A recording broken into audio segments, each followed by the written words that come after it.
Eto, offend na offend sila dito sa issue ng ng bayaran ng media. Wag nga kayo, alam nyo naman sa mga kasamahan nyo na may mga bayaran. Hindi ko sinasabing lahat pero ang dami sa inyong bayaran. Kung makabintang kayo sa mga social media vlogger na bayaran, akala nyo naman talagang nilalahat ninyo. Tapos nagagalit kayo pag ang social media vloggers naman na nagsabi ng bayaran. Hindi ho, there is no fucking thing such as media, social media. Pag media, matino. Pag social media, hindi. Ganun. Walang ganyan. Tao yan. Whether social media o media, tao yan. Iisang tao yan. So, ibig sabihin nun, may bayarang social media, may bayarang media, may matinong social media, may matinong media. Hindi basta bayaran ang social media vloggers. Ang media matino. Ulul! Ang daming bayaran sa inyo. Malay-maleta pa nga eh. Hindi ba kayo nasusunog sa kasinungalingan ninyo? Hindi ba kayo nahihiya sa kasinungalingan ninyo? Alam nyo naman maraming bayaran sa inyo tapos nagagalit kayo pag kinatawag kayong bayaran, butthurt kayo kay Marcoleta. Bayaran kayo! Sa totoo lang, mas marami nga sa inyong bayaran eh. Sa social media,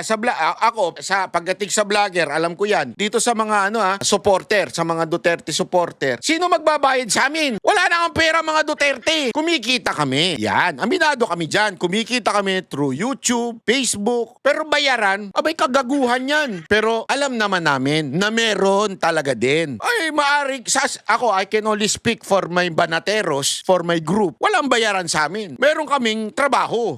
SMNI anchor kami. At the same time, meron kaming mga YouTube namin. Iyan po ang aming trabaho. Diyan kami kumikita. Pero kayo, yung totoo, lalong-lalo na yung mga tanso vlogger, yun talaga bayaran. Alam mo kasi yung mga loyalistang vlogger na dati squammy lang, ngayon nakapagpagawa na ng mga ilong. Hindi ko alam kung bayaran yung mga yun o pokpok lang.